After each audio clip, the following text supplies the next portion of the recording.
La vérité sort de la bouche des enfants. Dans ma quête de preuves sur l'existence de l'âme et de la réincarnation, j'ai trouvé de nombreux articles, dont certains rédigés à partir de recherches scientifiques très sérieuses.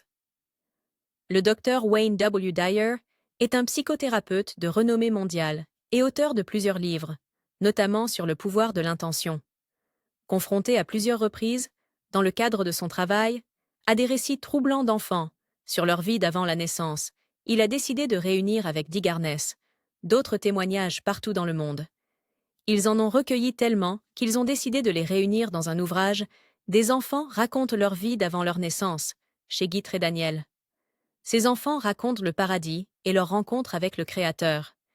Ils évoquent les membres de la famille qui sont décédés, l'amour divin, la communication par télépathie.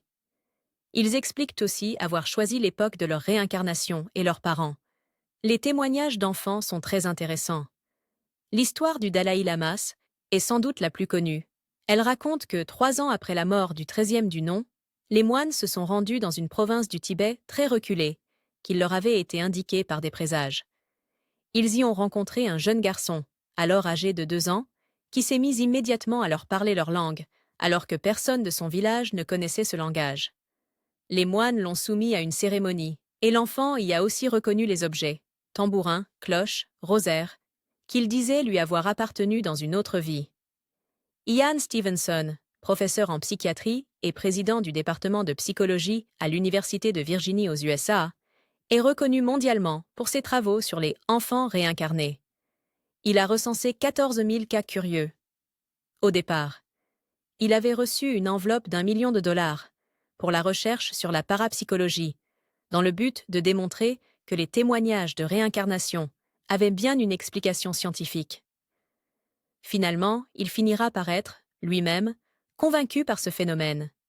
Ian Stevenson partage ses enquêtes dans plusieurs ouvrages, dont 20 cas suggérant le phénomène de réincarnation, Aventures secrètes, et Les enfants qui se souviennent de leur réincarnation.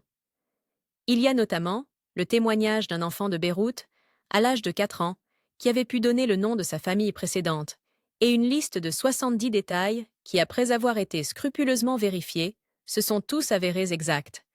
Il avait même pu citer les derniers mots du défunt, qu'il se revendiquait être. Un jeune Américain de 3 ans racontait avoir peur des vagues et expliquait cette phobie par le fait que lorsqu'il avait été adulte, il était tombé dans l'eau et avait été transformé en oiseau de Dieu. Le cas de James Leininger est, sans nul doute, le plus étonnant. Dès ses 2 ans, il a démontré un vif intérêt pour les avions et d'étonnantes connaissances sur le sujet. Il faisait très régulièrement le même cauchemar, lors duquel il criait que son avion était en feu, tout en se débattant dans son lit comme pour se sortir d'une capsule invisible. 2 a fini par relater que son avion avait été abattu par des Japonais avec beaucoup de précision, notamment sur les avions de chasse de la Seconde Guerre mondiale. La première fois qu'il a été suggéré aux parents un souvenir d'une vie antérieure, ils se sont braqués. Le père a cependant décidé de vérifier si les propos tenus par son fils étaient en vrai. L'enfant avait raconté que son avion s'appelait Corsair et qu'il avait décollé d'un bateau nommé USS Natoma. Et il a été confirmé que les deux ont bien existé et que l'avion avait bien décollé de ce bateau. Tous les détails racontés se sont avérés exacts. Surnom des avions de guerre, lieu de la dernière bataille, détails techniques, jusqu'au nom d'un camarade, Jack Larsen, qui confirmera tout. Après avoir reconnu sa photo et son identité de l'époque, l'enfant a rencontré la sœur de ce soldat. Anne Baron est sortie de cet échange. Très perturbé tant, il avait été précis sur des souvenirs que seul pouvait avoir. Selon Carol Bowman, qui s'est beaucoup intéressée à ce sujet, ce phénomène arrive surtout lors de morts violentes et que l'âme en reste très imprégnée. Dans le cas de cet enfant, ses souvenirs auraient été déclenchés par la visite d'un musée sur la guerre. Souvent, vers l'âge de 7 ans, ses souvenirs disparaissent. Pour ce garçon, tout s'est, en effet, arrêté du jour au lendemain.